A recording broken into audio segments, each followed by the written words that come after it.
Hi, and welcome to Comcast Newsmakers. I'm Elena Russo. The biggest challenge for our legislators right now is the state budget. Today we're talking to Senator Brian Bushweller, who represents District 17, to sort of give us an update. Thank you very much for coming in, Senator. Thanks for having me.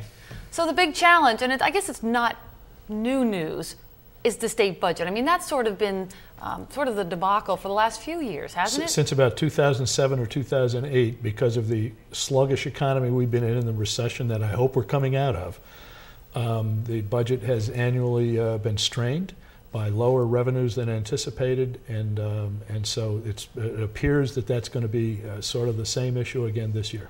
Now, the Joint Finance Committee, which is something that is very important to you, will be playing a huge role in the budget this year. Well, I'm a member of the Joint Finance Committee, and that's the committee that actually develops the state budget.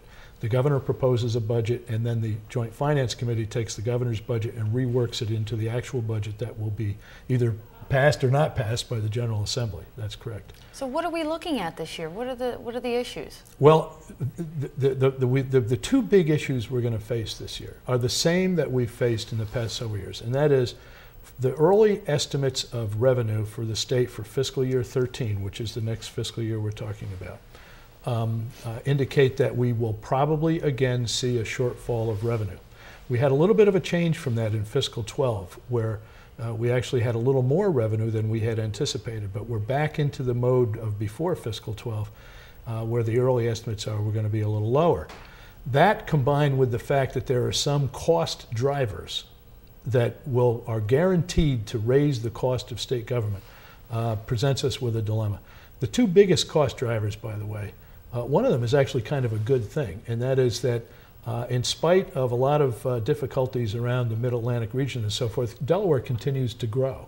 And one of the side effects of growing is that we have more kids in our schools.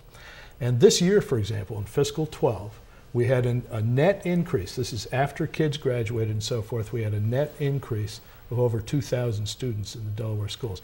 That means that we had to hire more than 100 teachers to deal with those incoming kids. And a lot of people are cutting back on teachers, although you're doing the exact opposite. In fact, if you look at the national news around the country, you will find many states are cutting back on teachers, cutting back on education spending.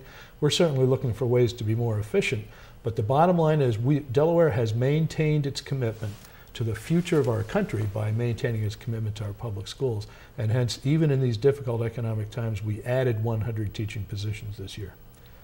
Another problem, though, one that's maybe not so good, is Medicaid costs. Delaware's Medicaid costs, like other states, are just skyrocketing. As a matter of fact, in fiscal 12, fiscal 11, which is last fiscal year, Delaware's cost was approximately $550 million for Medicaid. In this current year, we estimate the costs are going to be $680 million, $130 million more. And that is a serious problem and that we have to try to get our arms around. And if I may add one thing, Governor Markell actually convened a study group following the June 30 adjournment of the General Assembly this year to look into ways that we might be able to trim some Medicaid costs without jeopardizing the vital kinds of medical services that Medicaid recipients need. And I'm very supportive of that. I do think we have to do both of those things. We have to find ways of trimming the costs, but at the same time we have to make sure that the basic medical needs of the people who depend on Medicaid are met.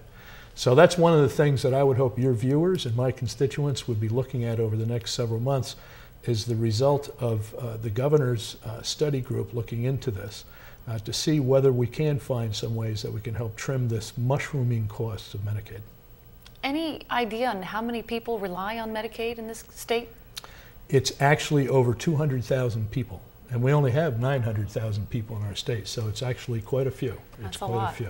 Well, thank you very much for coming in with all of that information. It's very helpful. It's my pleasure. Thanks for having me. You just heard from Senator Brian Bushweller, who represents District 17 in Delaware. For Comcast Newsmakers, I'm Elena Russo.